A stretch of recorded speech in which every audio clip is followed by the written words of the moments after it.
አልኬሚስቱ።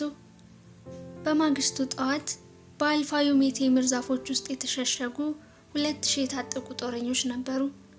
ፀሐይ በአናት ከመሆኗ በፊት 500 የጎሳው አባላት በአድማሱ ላይ ብቅ አሉ። ፈረሰኛ ተዋጊዎች ከሰሜን በኩል ወደ ኦሲሱ ገቡ። ሰላማዊ ጉዞ ይምሰል እንጂ ሁሉም በየመጎናጸፊያዎቻቸው ስር መሳሪያዎቻቸውን ደብቀው ይዘዋል።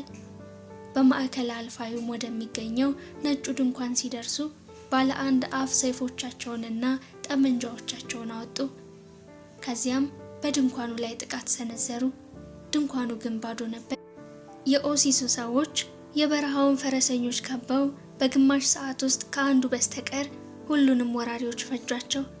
ሕፃናቱ በቴምር ዛፎች በተፈጠረው ጫካ ውስጥ ተደብቀው ስለነበር ምንም እንደተፈጠረ አላዩም። ሴቶቹ ለባሎቻቸው ደህንነት እየጸለዩ በየድንኳኖቻቸው ውስጥ በመቆየታቸው እነሱም ጦርነቱን አላዩም። ግዳዮቹ በየሜዳው ባይዘረሩ ኖሮ እንደ ማንኛውም የኦሲሱ ቀን በመሰለ ነበር። ከወራሪዎቹ የተረፈው ተዋጊ የሻለቃ ጦሩ አዛዥ ብቻ ነበር።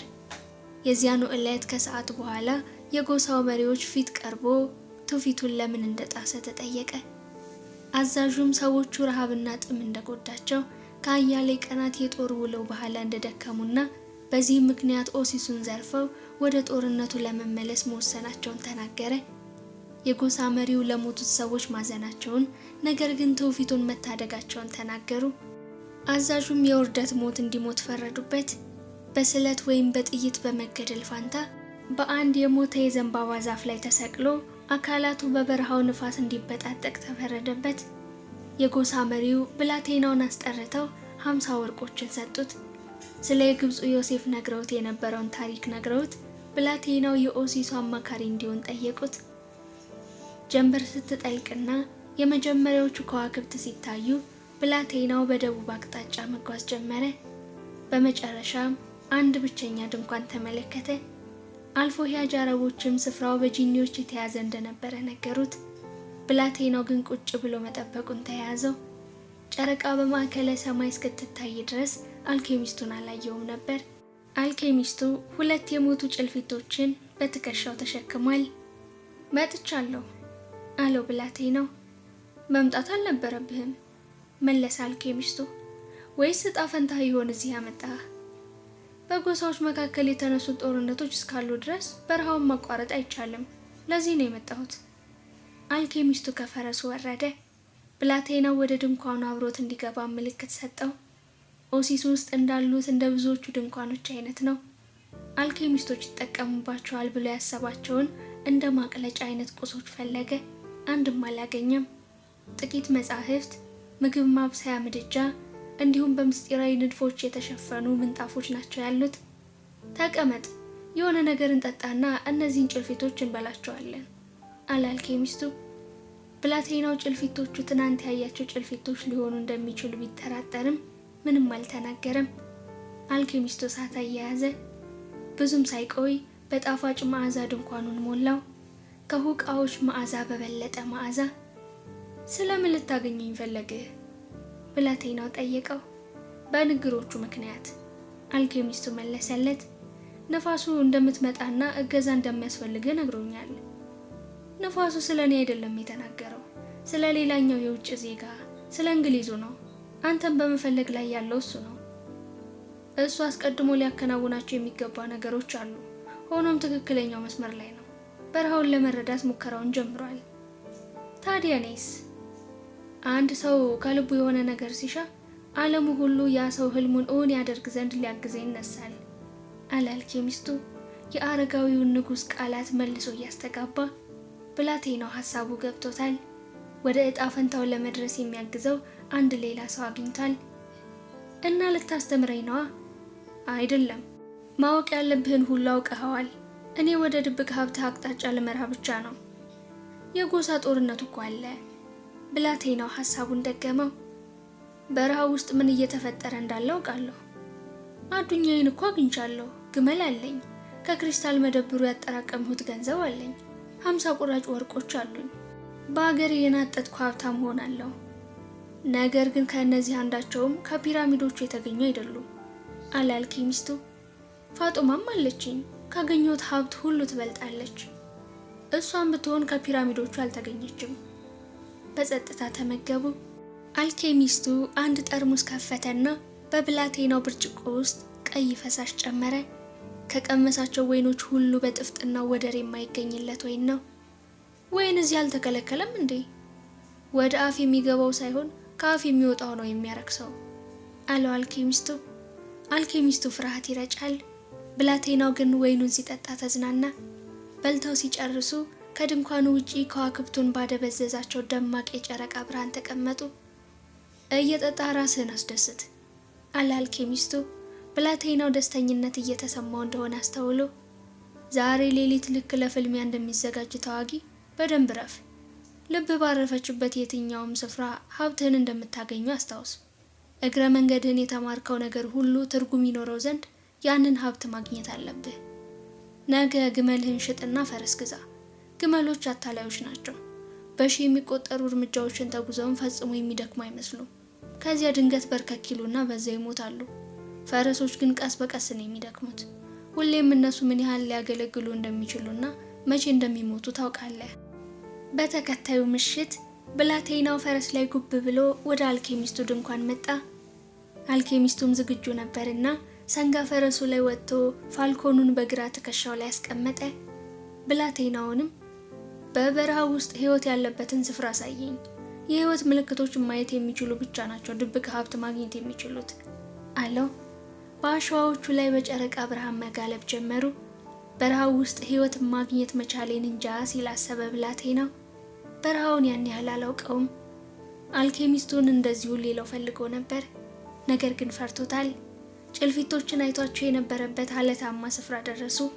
እዚያም ጸጥታና ነፋስ ብቻ ናቸው ያሉት።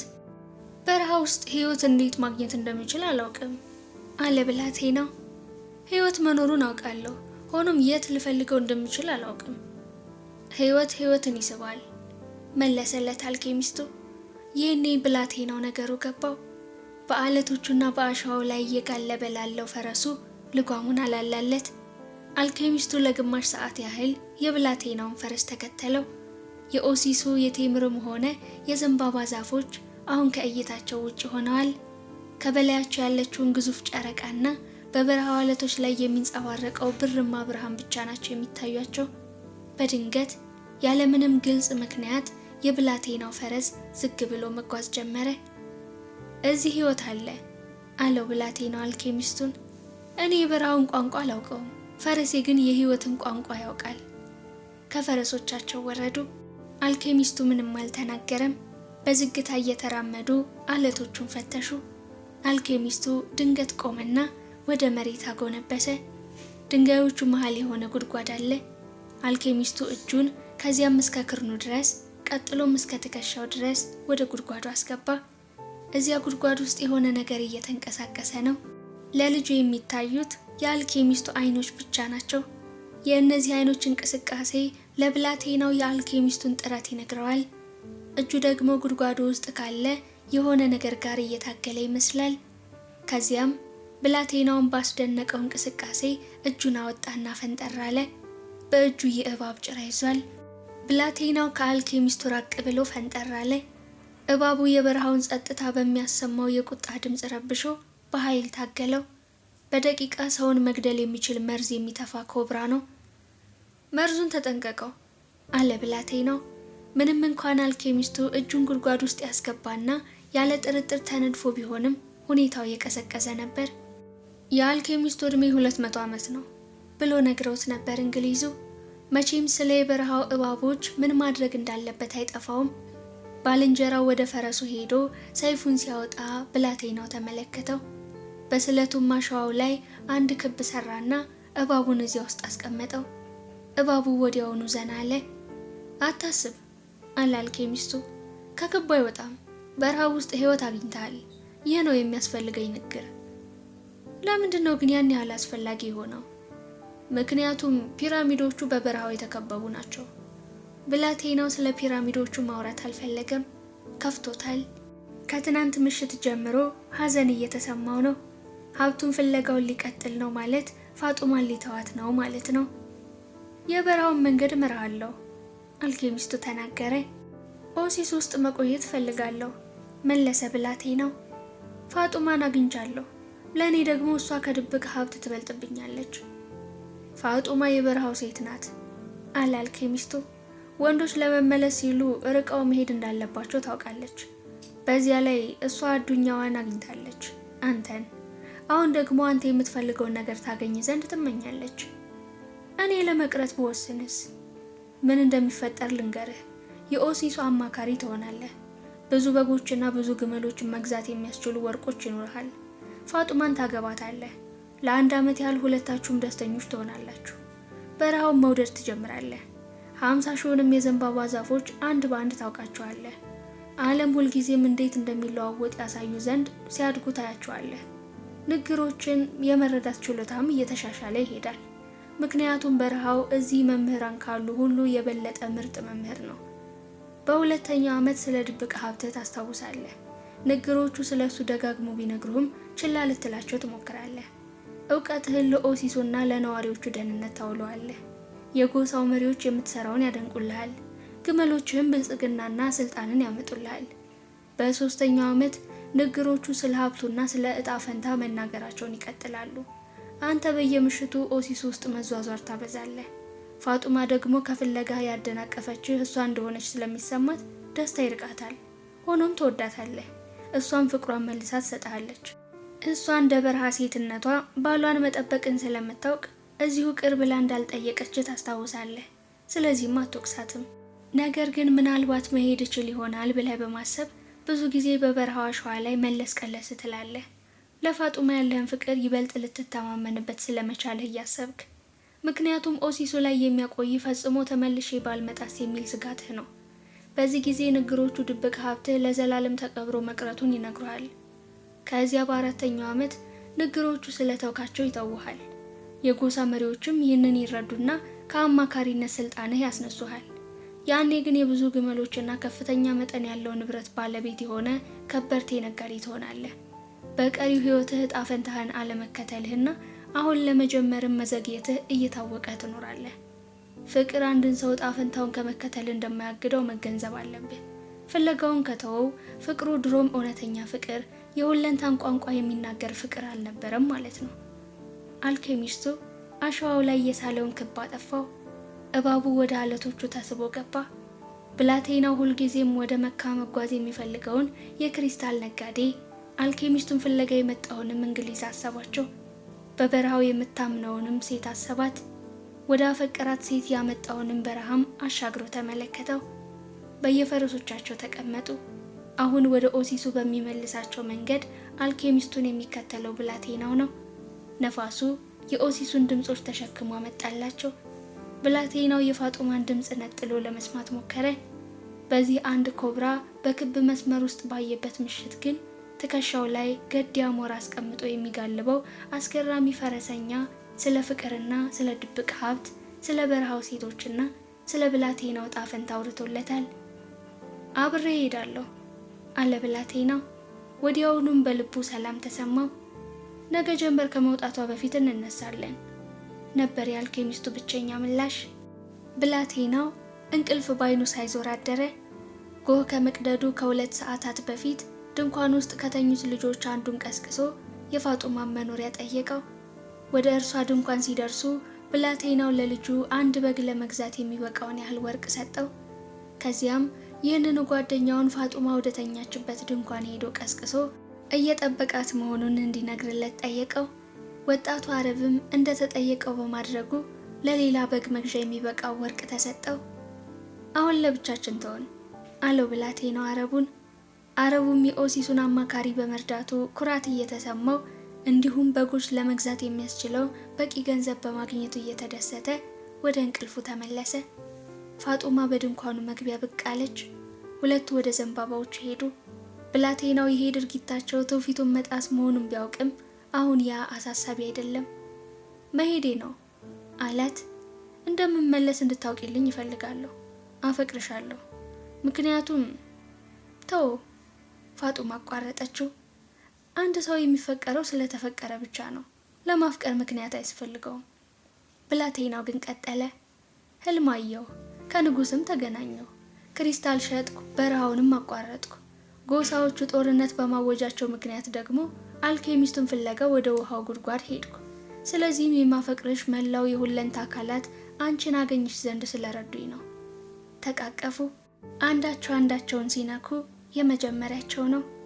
እመለሳለሁ አለ ብላቴናው።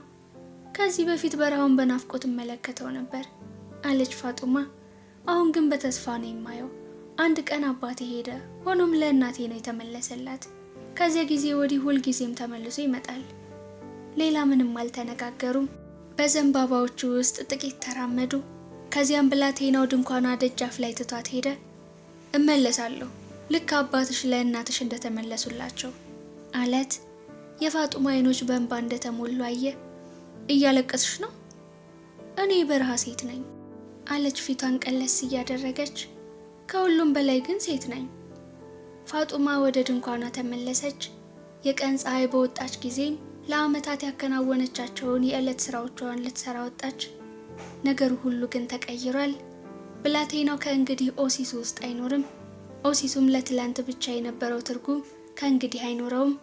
ከእንግዲህ ወዲያ 50,000 የዘንባባ ዛፎችና 300 የውሃ ጉድጓዶች ያሉት መናኞች ከረጅም ጉዟቸው አረፍ የሚሉበት መዳረሻ ስፍራ መሆኑ ያበቃል። ከዚህ ቀን ጀምሮ ኦሲሱ ለፋጡማ ኦና ይሆናል። ከዚያ ቀን ጀምሮ በረሃው ነው ተፈላጊ የሚሆነው። በየዕለቱ ታይዋለች። በሀብት ፍለጋ ጉዞ ብላቴናው የትኛውን ኮከብ እንደሚከተልም ትገምታለች። የከንፈሯን መሳም በነፋሱ ትልክለታለች። ነፋሱ የብላቴናውን ፊት ዳሶ እሷ በህይወት ስለመኖሯ እንደሚነግረው ተስፋ ስለምታደርግ ሀብቱን ፍለጋ የወጣን ደፋር የምትጠብቅ ሴት ስለመሆኗ ይነግረዋል። ከዚያ ቀን ጀምሮ በረሃው ለእሷ አንድን ነገር ብቻ የሚወክል ይሆናል፣ የብላቴናውን የመመለስ ተስፋን። ትተው ስለመጣው ነገር አታስብ አለው አልኬሚስቱ ብላቴናውን። በበረሃው አሸዋ ላይ የፈረስ ጉዟቸውን እንደጀመሩ ሁሉም ነገር በሁለንታ ነፍስ ላይ ተከትቧል። በዚያም ላይ ለዘላለም ይኖራል። ወንዶች ከመሄድ ይልቅ ስለመመለስ ያልማሉ አለ ብላቴናው። ከበረሃው ዝምታ ጋር መልሶ ተላምዷል። አንድ ሰው የሚያገኘው ነገር ከንጹህ ቁስ የተሰራ ከሆነ መቼም አይበላሽም። እናም አንድ ሰው ሁሌም ተመልሶ መምጣት ይችላል። ያገኘው እንደ አንድ ኮከብ ፍንዳታ ያለ ቅጽበት ብልጭታ ከሆነ ብትመለስም ምንም አታገኝም። ሰውየው በልሳን አልኬሚ ነው የሚያወራው። ብላቴናው ግን ስለ ፋጡማ መናገሩ መሆኑ ገብቶታል። ትቶት ስለመጣው ነገር አለማሰብ ከባድ ነው። በረሃው በማያቋርጥ አሰልችነቱ ብላቴናውን ማለም አስጀመረው። አሁንም ዘንባባዎቹ፣ የውሃ ጉድጓዶቹና የሚወዳት ሴት መልክ ይታየዋል። እንግሊዙ በቤተ ሙከራው ሲሞክር አስተማሪነቱን ያልተገነዘበው ግመል ነጅም ይታየዋል። አልኬሚስቱ ፍቅር ይዞት ያውቅ ይሆናል ብሎ አሰበ ብላቴናው። አልኬሚስቱ ገዴውን ትከሻው ላይ እንዳደረገ ከፊት ለፊቱ ይጋልባል። ወፉ የበረሃውን ቋንቋ በደንብ ያውቀዋል። እናም በቆሙ ቁጥር ለአደን ይበራል። በመጀመሪያው ቀን ጥንቸል ይዞ ተመለሰ። በሁለተኛው ደግሞ 2 ወፎችን። ምሽት ላይ መኝታቸውን አነጣጠፉና እሳቶቻቸውን አዳፈኗቸው። የበረሃው ምሽቶች ቀዝቃዛ ከመሆናቸውን ባሻገር የጨረቃዋ መጠን በተቀያየረ ቁጥር እየጨለሙ እየመጡ ነው። በጎሳዎቹ መካከል ያለው ጦርነት እንዳያገኛቸው የሚዷቸውን ማስጠንቀቂያዎች ብቻ እየተነጋገሩ ለሳምንት ተጓዙ። ጦርነቱ ቀጥሏል። አንዳንዴም ነፋሱ የደሙን ሽታ ተሸክሞ ይመጣል። በአቅራቢያቸው ውጊያዎች ሲካሄዱ ነበር። ነፋሱም የብላቴናው አይኖች ልብ ያላሏቸውን ነገሮች ያሳየው ዘንድ የንግሮች ቋንቋ አብሮት መኖሩን አስታወሰው። በሰባተኛው ቀን አልኬሚስቱ ከወትሮ ቀደም ብሎ ለማረፍ ወሰነ። ገዴው ግዳይ ለመጣል በረረ። አልኬሚስቱ ደግሞ የውሃ ኮዳውን ለብላቴናው ሰጠው። ጉዞውን ወደ ማጠናቀቁ ተቃርበሃል አለ አልኬሚስቱ። እንኳን እጣ ፈንታህን ለመከተል አበቃ። አንተ ግን ይህን ሁሉ መንገድ ስንመጣ ምንም አልነገርከኝም አለው ብላቴናው። ከምታውቃቸው ነገሮች አንዳንዶቹን የምታስተምረኝ መስሎኝ ነበር። ከጥቂት ጊዜያት በፊት ስለ አልኬሚ የተጻፉ መጽሐፍት ካሉት ሰው ጋር በረሃ ውስጥ ስጓዝ ነበር። ሆኖም ከመጽሐፍቱ አንድም ነገር መማር ሳልችል ቀረው። መማሪያ መንገዱ አንድ ብቻ ነው መለስ አልኬሚስቱ። ተግባር ብቻ። ማወቅ የሚያስፈልግህን ነገር ሁሉ የተማርከው በጉዞ አማካኝነት ነው። መማር የሚያስፈልግህ አንድ ሌላ ነገር አለ። ብላቴናው ምን እንደሆነ ማወቅ ፈለገ። አልኬሚስቱ ግን ገዴውን ፍለጋ አድማሱን እየቃኘ ነው። ለምን አልኬሚስት ተባልክ? ስለሆንኩ ብቻ ነዋ። ሌሎች አልኬሚስቶች ወርቅ መስራት ፈልገው የማይሳካላቸው በምን ምክንያት ነው? የሚፈልጉት ወርቅ ብቻ ስለሆነ ነው፣ ባልንጀራው መለሰ። እጣ ፈንታቸውን ሊኖሩት ሳይፈልጉ የእጣ ፈንታቸውን ድብቅ ሀብት ፍለጋ ይወጣሉ። ላውቀው የሚገባው ሌላ ነገር ምንድን ነው? ብላቴናው ጠየቀ። አልኬሚስቱ ግን አድማሱን መመልከቱን ቀጠለ። በመጨረሻም ገድ አሞራው ምግባቸውን ይዞ መጣ። ነበልባሉን ከሰዎች እይታ ለመሰወር ጉድጓድ ቆፈሩና እሳት አያያዙ። አልኬሚስት የሆንኩት አልኬሚስት በመሆኔ ነው አለ ምግቡን እያዘጋጀ። ሳይንሱን የተማርኩት ከአያቴ ነው፣ እሱ ደግሞ ከአባቱ። እንዲህ እያለ እስከ ፍጥረት ዓለም ድረስ ይሄዳል። በእነዚያ ጊዜያት አብዩ ስራ በኤመራልድ ላይ ብቻ ነበር ሊጻፍ የሚችለው። ሰዎች ግን ቀላል ነገሮችን ማጣጣልና አጫጭር ጽሑፎችን፣ አንድምታዎችን እንዲሁም ፍልስፍናዊ ምርምሮችን መጻፍ ጀመሩ። እነሱ ከፊተኞቹ የተሻለ ዘዴ እንደሚያውቁም ይሰማቸው ጀመር። ሆኖም የኤመራልዱ ጽላት ዛሬም ሕያው ነው። የኤመራልዱ ጽላት ላይ ምንድነው የተጻፈው? ብላቴናው ማወቅ ፈለገ። አልኬሚስቱ አሸዋው ላይ መሳል ጀመረና ስዕሉን 5 ደቂቃ ባልሞላ ጊዜ አጠናቀቀ።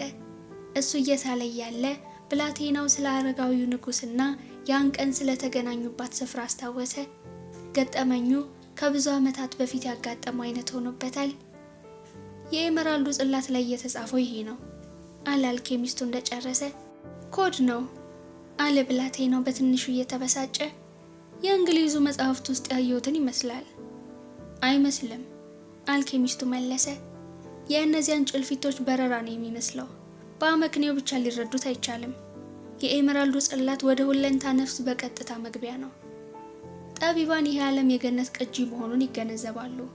የዚህ ዓለም ህልውና ፍጹም የሆነ ዓለም ህልው ለመሆኑ ማረጋገጫ ነው። እግዚአብሔር ይህንን ዓለም የፈጠረው ሰዎች መንፈሳዊ አስተምህሮቶቹንና ድንቅ ጥበቡን በሚታዩ ነገሮች አማካኝነት መረዳት ይችሉ ዘንድ ነው። ለዚህ ነው በተግባር የምነግርህ። የኤመራልዱን ጽላት መረዳት አለብኝ? ጠየቀ ብላቴናው። የአልኬሚ ቤተ ሙከራ ውስጥ ብትሆን ኖሮ ይሄን ጊዜ የኤመራልዱን ጽላት መረዳት ትችል ዘንድ ምርምር የምትጀምርበት ትክክለኛ ጊዜ ይሆን ነበር። አንተ ግን በረሃ ውስጥ ነህ። ተነከርበት። በረሃው ዓለምን የምታውቅበትን መረዳት ይሰጣል። በእርግጥ በገጸ ምድር ላይ ያለ ነገር ሁሉ ይህንን ሊያደርግ ይቻለዋል። በረሃውን ማወቅ እንኳን አይኖርብህም። ማድረግ የሚጠበቅብህ በአንዲት የአሸዋ ቅንጣት ላይ መመሰጥ ብቻ ነው። ከዚያ በእርሷ ውስጥ የሥነ ፍጥረትን ድንቆች ማየት ትችላለህ።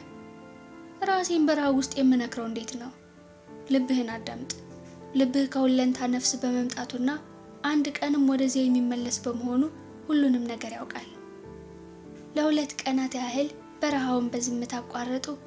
በጣም የተፋፋመው ጦርነት ወዳለበት ስፍራ እየቀረቡ በመሆኑ አልኬሚስቱ የሚጓዘው በጥንቃቄ ነበር። በጉዟቸው ወቅት ብላቴናው ልቡን ለማዳመጥ ሞከረ። እንዲያ ማድረግ ቀላል አልነበረም። በፊት ልቡ ሁሌም እውነቱን ይነግረው ነበር። የበኋላው ግን እውነት አልነበረም። ልቡ ማዘኑን ለሰዓታት የሚነግረው ጊዜ አለ። በሌላ ጊዜ ደግሞ በበረሃው ፀሐይ ስሜታዊ ይሆንና ብላቴናውን በውን ለመደበቅ እንዲሞክር ያደርገዋል። ስለ ድብቅ ሀብቱ ሲያወራ ምቱ ይፈጥናል። የብላቴናው አይኖች ማለቂያ የሌላቸው አድማሳት ላይ ሲተከሉ ምቱ ይዘገያል። ሆኖም ልቡ በአልኬሚስቱና በብላቴናው መሃል ጸጥታ በነገሰበት ወቅት እንኳን ዝም አይልም ነበር። ልቦቻችን ማዳመጥ ያለብን ለምንድን ነው? ብላቴናው ጠየቀ ማደሪያቸውን ሲያበጃጁ። ምክንያቱም ልብህ የትም ይሁን የትም ሀብትህን የምታገኘው እዚያ በመሆኑ ነው። ልብህ ግን ተረብሿል አለ ብላቴናው። የራሱ ህልሞች አሉት። ስሜታዊ ይሆናል። ደግሞም አንድ የበረሃ ሴት አፍቃሪ ይሆናል። ስለ እሷ ሳስብ ልቤ ስለ ራሴ እየጠየቀኝ ብዙ ሌሊቶችን አፍጥጬ አነጋለሁ። ጥሩ ነው፣ ልብህ ሕያው ነው የሚልህን ማዳመጥህን ቀጥል። በተከታዮቹ ቀናት ሁለቱ ተጓዦች በአያሌ የታጠቁ ተዋጊዎች አጠገብ አለፉ። ሌሎቹንም ከአድማሱ ባሻገር ተመለከቷቸው። የብላቴናው ልብ ስለ ፍርሃት መናገር ጀመረ። ፍለጋው ወጥተው ስላልተሳካላቸው ሰዎች የሚናገሩ ታሪኮችን ነገረው። አንዳንድ ጊዜ ሀብቱን ላያገኝ ስለመቻሉ ወይም በረሃ ውስጥ ሊሞት ስለመቻሉ እየነገረ ያስፈራራዋል። በሌላ ጊዜ መርካቱን ለብላቴናው ይነግረዋል። ምክንያቱም ፍቅርና ሀብትን አግኝቷልና። ልቤ ከሃዲ ነው አለ ብላቴናው ለአልኬሚስቱ። ፍለጋዬን እንድቀጥል አይፈልግም። ይሄ የሚመስል ነገር ነው፣ አልኬሚስቱ መለሰ። በተፈጥሮ አንተ ህልምህን በመከተልህ ያለህን ነገር ሁሉ እንዳታጣ ይፈራል። ታዲያ ልቤን ማዳመጥ ያለብኝ ለምንድን ነው? ከእንግዲህ ዝም ልታሰኘው ስለማትችል። የሚነግርህን ነገር እንዳልሰማ ለመምሰል ብትሞክርም እንኳን አንተ ስለ ህይወትና ስለ ዓለም እያሰብክ ያለውን እየደገመልህ ሁሌም ውስጥህ ይኖራል። ከሃዲም ቢሆን አድምጠውን የምትለኝ ክህደት ሳይታሰብ የሚመጣ ነገር ነው። ልብህን በደንብ ካወቀው አንተ ላይ ክህደት ሊፈጽምብህ አይችልም። ምክንያቱም ህልሞቹንና ምኞቶችን እነሱንም እንዴት መያዝ እንዳለብህ ታውቃለህና ከልብህ ማምለጥ አትችልም። ስለዚህ የሚልህም መስማት ይሻላል። ለዚህ ነው ያልተጠበቀ አደጋን ከእንግዲህ የማትፈራው። በረሃዎቹን በማቋረጥ ላይ ሳሉ ብላቴናው ልቡን ማዳመጡን ቀጠለ። ሽወዳዎቹንና ማታለሎቹን ተረድቶ እንዳለ መቀበልንም ለመደ። ፍርሃቱን አጣ። ወደ ኦሲሶ የመመለስ ፍላጎቱንም ረሳው። ምክንያቱም አንድ ከሰዓት በኋላ ልቡ ደስተኛ መሆኑን ነግሮታል። አንዳንዴ የምነጫነጨው አለው ልቡ የሰው ልብ በመሆኔ ምክንያት ነው። የሰዎች ልቦች እንደዚህ ናቸው። ሰዎች በጣም ወሳኝ ህልማቸውን መከተል ይፈራሉ። ምክንያቱም ህልማቸው ለእነሱ እንደማይገባ ወይም ላይሳካላቸው እንደሚችል ይሰማቸዋል። እኛ ልቦቻቸው ደግሞ ለዘላለም ትተውን የራቁትን ተፈቃሪዎቻችንን ጥሩ ሊሆኑ ይችሉ የነበሩ ነገር ግን ያልሆኑ ቅጽበቶችን ወይም ምናልባት የሚገኙ ነገር ግን ለዘላለም አሸዋ ውስጥ ተቀብረው የቀሩ ሀብቶችን እያሰብን እንፈራለን። ምክንያቱም እነዚህ ነገሮች ቢከሰቱ አስከፊ ስቃይ ይደርስብናል። ልቤ እንዳይጎዳ ነው የሚፈራው። ብላቴናው ለአልኬሚስቱ አንድ ምሽት ጨረቃ አልባውን ሰማይ እየተመለከቱ ሳለ ነገረው። የመጎዳት ፍርሃት ከመጎዳት ከራሱ የከፋ መሆኑን ለልብህ ንገረው። ህልሙን ፍለጋ የወጣ የትኛውም ልብ ተጎድቶ እንደማያውቅ፣ ምክንያቱም እያንዳንዱ የፍለጋው ሰከንድ ከእግዚአብሔርና ከዘላለማዊነት ጋር መገናኛ መሆኗንም ንገረው። እያንዳንዷ የፍለጋው ሰከንድ ከእግዚአብሔርና ከዘላለማዊነት ጋር መገናኛ ሰከንድ ናት። ብላቴናው ለልቡ ነገረው። ከልቤ ድብቅ ሀብቴን ስፈልግ እያንዳንዱ ቀን ብርሃናማ ሆኖልኛል። ምክንያቱም እያንዳንዱ ሰዓት የማሳካው ህልም አንድ አካል ነውና። ከልቤ ድብቅ ሀብቴን እየፈለገው እያለሁ ለአንድ የበግረኛ የማይቻሉ የሚመስሉ ነገሮችን ለመሞከር ወኔ ባይኖረኝ ኖሮ በምንም መንገድ ላውቃቸው የማልችላቸውን ነገሮች በእግረ መንገድ አውቄያለሁ። ከዚያ በኋላ ልቡ ሙሉውን ከሰዓት በኋላ ጸጥ ብሎለት ቆየ። ያን ዕለት ምሽትም ብላቴናው ጭልጥ ያለ እንቅልፍ ወሰደው። እንደነቃ ልቡ ከሁለንታ ነፍስ የመጡ ነገሮችን ይነግረው ጀመር። ከሁሉም ደስተኛ ሰዎች ጋር እግዚአብሔር መኖሩን ነገረው። ልክ አልኬሚስቱ እንዳለው ከአንዲት የበረሃው አሸዋ ቅንጣትም ውስጥ ደስተኝነት ሊገኝ መቻሉን ደግሞ ነገረው። ምክንያቱም የአሸዋ ቅንጣቷ የስነ ፍጥረት ቅጽበት ናት። ሁለንታም እሷን ለመፍጠር ብዙ ሚሊዮን ዓመት ፈጅቶባታል። በምድር ያለ ሰው ሁሉ የሚጠብቀው ድብቅ ሀብት አለው ልቡ። እኛ የሰዎች ልቦች ስለ እነዚህ ሀብቶች ብዙ ጊዜ አንናገርም። ምክንያቱም ሰዎች እነሱን ፍለጋ የመውጣት ፍላጎት የላቸውም። ስለ ሀብቶቹ ለህፃናት ብቻ እናወራላቸዋለን። ኋላ ላይ ግን ህይወት በራሱ አቅጣጫ ወደ እጣ ፈንታዋ ትሄድ ዘንድ እንተዋታለን። የሚያሳዝነው በጣም ጥቂቶች ናቸው ወደ እጣ ፈንታቸውና ወደ ደስተኝነት የሚያደርሳቸውን መንገድ የሚከተሉት። ለአብዛኛዎቹ ሰዎች ዓለም አስፈሪ ስፍራ ትመስላቸዋለች። በዚህም ምክንያት ዓለም አስፈሪ ትሆንባቸዋለች። ስለዚህም እኛ ልቦች ለስለስ እያልን እንናገራለን። መጮኻችን አልቀረም። ሆኖም ቃሎቻችን እንዳይሰሙ እንመኛለን። ሰዎች ልቦቻቸውን ባለመከተላቸው ምክንያት እንዲጎዱ አንፈልግም። ሰዎች ህልሞቻቸውን ይከተሉ ዘንድ ልቦቻቸውን መንገራቸውን ለምን ያቋርጣሉ? ብላቴናው አልኬሚስቱን ጠየቀው። ምክንያቱም እሱ ነው አንድን ልብ በጣም የሚጎዳው። ልቦች ደግሞ መጎዳት አይፈልጉም። ከዚህ ጊዜ ጀምሮ ብላቴናው ልቡን ተረዳው። መናገሩን እንዳያቆምም ጠየቀው። ከህልሙ ቢርቅ ልቡ እንዲጫነውና ማስጠንቀቂያ እንዲሰጠው ጠየቀው። ብላቴናው ማስጠንቀቂያውን በሰማ ጊዜ መልእክቱን እንደሚከተለው ማለ። ምሽት ላይም ይህንን ሁሉ ለአልኬሚስቱ ነገረው። አልኬሚስቱም የብላቴናው ልብ ወደ ሁለንታ ነፍስ መመለሱን ተገነዘበ። እናሁ ምን ማድረግ ነው ያለብኝ? ብላቴናው ጠየቀው። በፒራሚዶቹ አቅጣጫ ቀጥል አለ አልኬሚስቱ። ለንግሮቹ ትኩረት መስጠትህንም ቀጥል። ልብህ አሁንም ድብቅ ሀብትህ ያለበትን ስፍራ ሊያሳይህ አቅም አለው። አሁንም እሱን ብቻ ነው ማወቅ ያለብኝ? አይደለም፣ አልኬሚስቱ መለሰለት። አሁንም ቢሆን ማወቅ ያለብህ ነገር አንድ ህልም እውን ከመሆኑ በፊት የሁለንታ ነፍስ በፍለጋው ወቅት የተገኘውን ትምህርት ይፈትናል። ይህን የሚያደርገው ክፉ ስለሆነ አይደለም። ይልቁንም ህልሞቻችንን ከማሳካት በተጨማሪ ህልማችንን ስንከተል ባገኘናቸው ትምህርቶች የተካንን እንሆን ዘንድ ነው። ይሄ ነው ብዙዎች ተስፋ የሚቆርጡበት ነጥብ። ይሄ ነው በበረሃው ቋንቋ እንደምንናገረው ዘንባባዎቹ በአድማሱ ላይ ይታዩት ሲጀምሩ መንገደኛው በጥም የሚሞትበት ነጥብ። እያንዳንዱ ፍለጋ በጀማሪ እድል ነው የሚጀምረው። እያንዳንዱ ፍለጋ የሚደመደመውም በባለ እድሉ በከባድ ፈተና ውስጥ ማለፍ ነው። ብላቴናው አንድ የቆየ የሀገሩ አባባል ታወሰው፣ ሊነጋ ሲል ይጨልማል ይላል። በተከታዩ ቀን የመጀመሪያው ግልጽ የአደጋ ምልክት ታየ። 3 የታጠቁ ተዋጊዎች ብላቴናውንና አልኬሚስቱን ቀረቧቸውና ምን እያደረጉ እንደሆነ ጠየቋቸው። በግድ አሞራ እያደንኩ ነው፣ አልኬሚስቱ መለሰ። መታጠቅ አለመታጠቃችሁ መፈተሽ ይኖርብናል አለ ከተዋጊዎቹ አንዱ። አልኬሚስቱ በዝግታ ከፈረሱ ላይ ወረደ። ብላቴናውም እንዲሁ። ይሄን ሁሉ ገንዘብ ያዝከው ለምንህ ነው? የብላቴናውን ቦርሳ እየፈተሸ። ፒራሚዶቹ ጋር ለመድረስ ስለሚያስፈልገኝ ነው አለ። የአልኬሚስቱን ንብረቶች ሲፈትሽ የነበረው ሰው ደግሞ በፈሳሽ የተሞላች ትንሽዬ የክሪስታል ብልቃጥና ከዶሮ እንቁላል በትንሹ ከፍ የምትል ቢጫ የጠርሙስ እንቁላል አገኘ። እነኚህ ምንድን ናቸው? ጠየቀው። የፈላስፋው ጠጠርና እድሜ ቀጥል ማየ ህይወት ናቸው። የአልኬሚስቶች አብይ ስራዎች ናቸው። ያንን ፈሳሽ የተጎነጨ ሰው በሽታ አይነካውም። የዚህ ጠጠር ሽራፊ ደግሞ ማንኛውንም አይነት ብረት ወደ ወርቅ ይለውጣል። አረቦቹ ሳቁበት። አልኬሚስቱም አብሯቸው ሳቀ። በምላሹ ተደንቀው ብላቴናውንም አልኬሚስቱንም ከነሙሉ ንብረታቸው ትተዋቸው አለፉ። አብደሃል? ብላቴናው መሄዳቸውን ተመልክቶ አልኬሚስቱን ጠየቀው። ለምንድን ነው እንደዚህ ያደረግከው? ከህይወት ቀላል ትምህርቶች አንዱን ላሳይ ብዬ ነው፣ አልኬሚስቱ መለሰለት። ታላላቅ ሀብቶችን ይዘህ ለሰዎች ብትነግራቸው የሚያምንልህ ሰው በቀላሉ አታገኝም። የበረሃ ጉዟቸውን ቀጠሉ። እያንዳንዱ ቀን ባለፈ ቁጥር የብላቴናው ልብ ዝምታ እየጨመረ መጣ። ከእንግዲህ ስላለፉም ሆነ ስለሚመጡ ነገሮች የማወቅ ፍላጎት የለውም። በበረሃው ለመመሰጥና ከብላቴናው ጋር ከሁለንታ ነፍስ ባህር ለመጠጣት ዝም ብሏል። ብላቴናውና ልቡ ጓደኛሞች ሆነዋል። አሁን አንዳቸው ሌላቸውን የመክዳት አቅም የላቸውም። ልቡ የሚያናግረው ብላቴናውን ለማነቃቃትና ብርታትን ሊሰጠው ብሎ ነው። ምክንያቱም የበረሃው የዝምታ ቀናት አሰልቺዎች ናቸው። ልቡ ለብላቴናው ስለ ጠንካራ ጎኖች ይነግረዋል።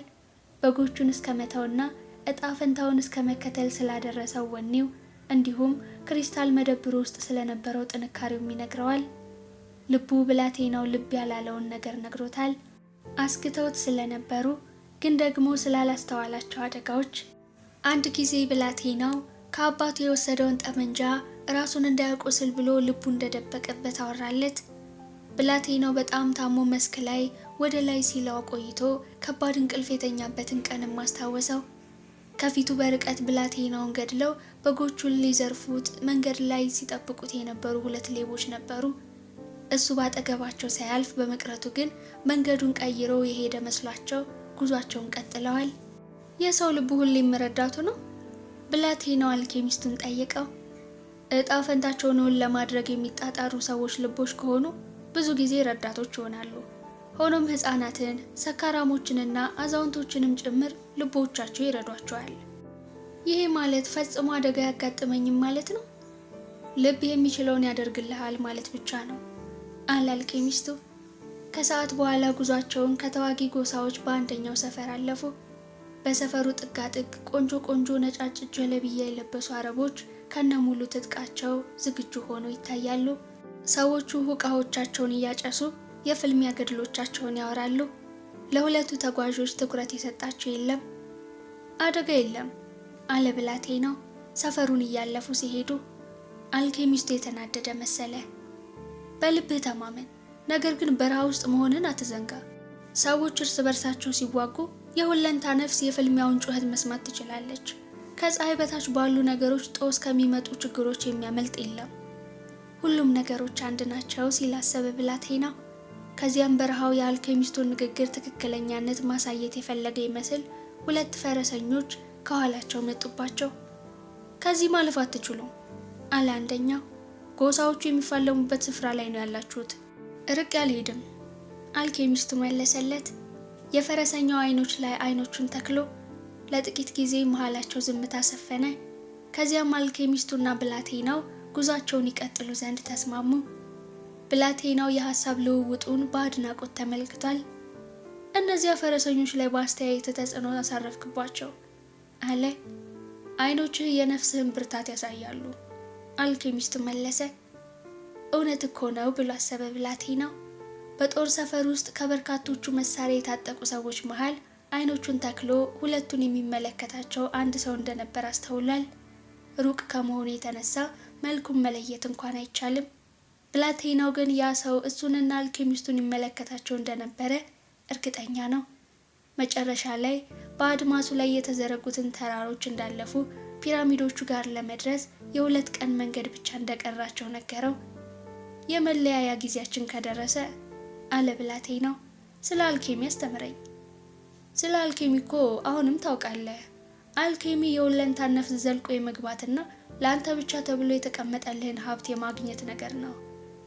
አይ እንደሱ ማለት እኮ አይደለም። እኔ የተናገርኩት እርሳስን ወደ ወርቅ ስለመለወጥ ነው። አልኬሚስቱን የበረሃውን አይነት ዝምታ ዋጠው። ለብላቴናው ምላሹን የሰጠው ሊመገቡ ጉዟቸውን ባቋረጡ ጊዜ ነበር። በህዋው ላይ ያለ ነገር ሁሉ በለውጥ ሂደት የተገኘ ነው አለው። እናም ለጠቢባን ወርቅ ከሌሎች ብረቶች በበለጠ አዝጋሚ የለውጥ ሂደት የተገኘ ብረት ነው። ለምን ብለህ አትጠይቀኝ። ለምን እንደሆነ አላውቅም። የማውቀው ትውፊቱ ሁሌም ትክክል መሆኑን ነው። ሰዎች የጠቢባኑን ቃላት ተረድተዋቸው አያውቁም። ስለዚህም ወርቅ አዝጋሚ የለውጥ ትዕምርት በመሆን ፈንታ የግጭት መነሻ ሆነ። በንግሮች የሚነገሩ ብዙ ቋንቋዎች አሉ አለ ብላቴናው። የግመል ጩኸት ከጩኸትነት ያለፈ እንዳልሆነ የሚሰማኝ ጊዜ ነበረ። ከዚህ አደጋ ማስጠንቀቂያ ሆነ። በመጨረሻ ደግሞ ተመልሶ ጩኸት ብቻ ሆነብኝ። ንግግሩን ተወው። አልኬሚስቱ ቀድሞውኑ ይህንን ሁሉ ሳያውቀው አልቀረም። እውነተኛ አልኬሚስቶችን አውቃለሁ አልኬሚስቱ ቀጠለ። ራሳቸውን በአብያተ ሙከራቸው ውስጥ ዘግተው ወርቅ እንደተለወጠው ለመለወጥ ይሞክሩ ነበር።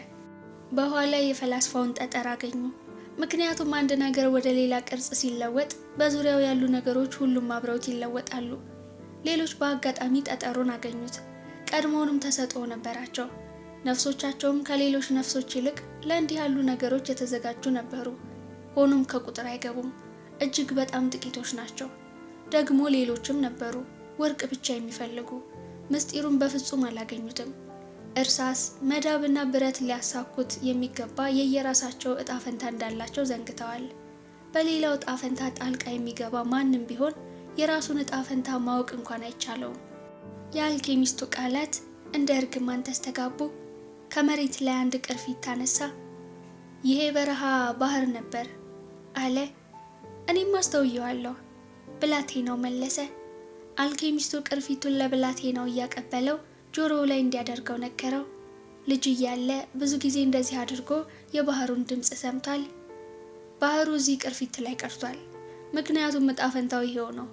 በረሃው ተመልሶ በውሃ እስኪሸፈን ድረስም እንደዚህ መሆኑን አይተውም። ፈረሶቻቸው ላይ ተቀመጡና በግብጽ ፒራሚዶች አቅጣጫ ጋለቡ።